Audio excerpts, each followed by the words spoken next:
Salve Maria Santíssima. Em um motu próprio, o Papa Pio X, nosso querido São Pio X, ele escreveu o seguinte, em um dos seus motus próprios. Muitos procuram lisonjear os ouvintes que são movidos pelo prurido da novidade, contanto que mantenham as igrejas cheias, embora as almas não sejam curadas por permanecerem vazias. Por isso não falam nunca do pecado, nunca dos novíssimos, nunca de outras verdades gravíssimas que poderiam abalar a salvação. Mas falam somente com palavras de bajulação, e isso fazem também com eloquência, mais de tribunal do que de apóstolos. Uma eloquência de tribunal do que de apóstolos, mais profana do que sagrado, atraindo para eles os aplausos. Esses já haviam sido condenados por São Jerônimo, quando escreveu: quando tu ensinas em assembleia, seja suscitado não o aplauso do povo, mas o arrependimento. O teu louvor sejam as lágrimas dos ouvintes. Vou repetir, fala São Jerônimo. Quando tu ensinas em assembleia, seja suscitado não o aplauso do povo, mas o arrependimento. O teu louvor sejam as lágrimas dos ouvintes. Muito forte essa colocação de São Jerônimo citada por São Pio X. Dois santos aqui nos convidando a uma verdadeira pregação. Não uma pregação onde nós fugimos do confronto com o mundo, do confronto com o pecado, do confronto com o demônio. Infelizmente, a teologia da libertação, o modernismo, o liberalismo, tem colocado na boca, no coração, na mente dos pregadores, dos falsos teólogos, de muitos catequistas, este estilo de ensino, este estilo de pregação, que, pelo contrário, apenas levam um afago para o ego de cada um. E nós corremos esse risco de nos tornarmos tão flexíveis, de nos tornarmos tão maleáveis, que esquecemos o essencial. Isso aqui não é um cavalo de batalha para que a gente se torne uma pessoa rigorosa, insensata, dura, sem atenção a outro. Não, nada disso. Uma pregação firme, uma pregação clara, uma pregação cheia do poder do Espírito Santo, uma pregação com a santa doutrina.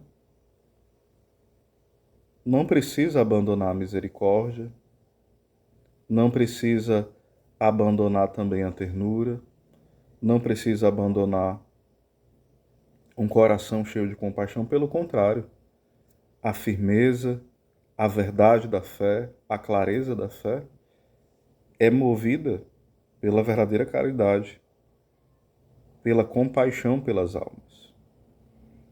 Hoje não se fala mais sobre os novíssimos, como fala aqui São Pio X.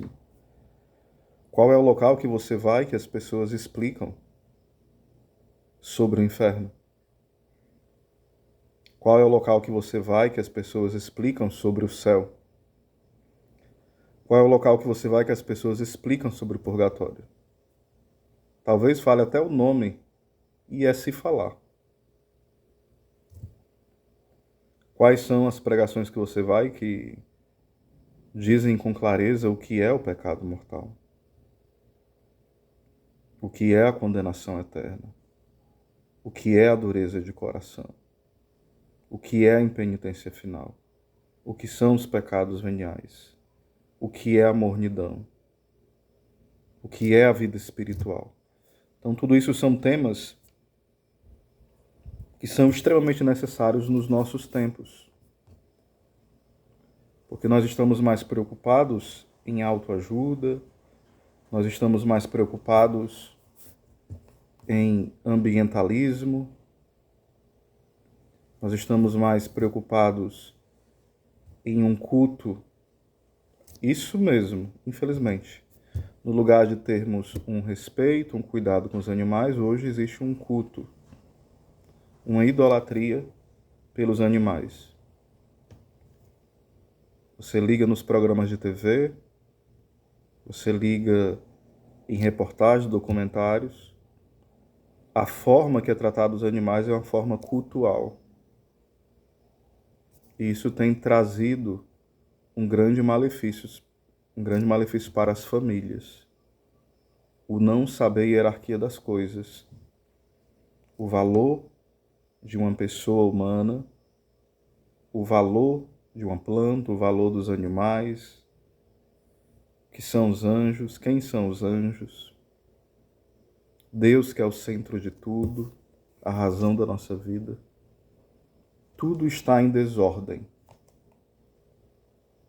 Então nós precisamos voltar à essência. A teologia da libertação, ela é uma das causadoras disso. Porque para ela, pecado mortal nem existe. Você vai para uma confissão, muitas vezes, se o padre for mal formado, o adepto da teologia da libertação, ele vai dizer, não, isso não é pecado, não. Existe esse negócio de pecado mortal. E aí nós vamos ficar brigando com o padre na confissão? Nós vamos sair falando mal do padre? Não. Nós temos que rezar pelo sacerdote, nós temos que jejuar por ele, ouvi-lo e receber absolvição. Mas não devemos dar ouvidos quando forem conselhos que ferem a doutrina da igreja. Imagina se você vai confessar e um padre diz que é muito tranquilo você se masturbar, você ter relação sexual com sua namorada, você usar preservativo, você se entregar aos seus desejos carnais. O importante é não ser promíscuo. E você, querendo confirmar os seus desejos desordenados, você vai nessa onda. Tenhamos cuidado. Não vamos procurar um padre que chancele os nossos desejos desordenados. Não vamos sair falando mal do padre, não vamos criar confusão com o padre no confessionário, criar um debate, mas não vamos também ouvir os conselhos ruins e colocar em prática, não. Devemos ter misericórdia desses sacerdotes, devemos rezar por eles, nos penitenciarmos, mas nunca dar ouvidos a conselhos desvairidos, nunca. A nossa base é o que os santos nos ensinam, as Sagradas Escrituras, o Catecismo, qual é o direito canônico, os bons teólogos, os bons padres, e assim nós vamos caminhando rumo ao céu. Salve Maria.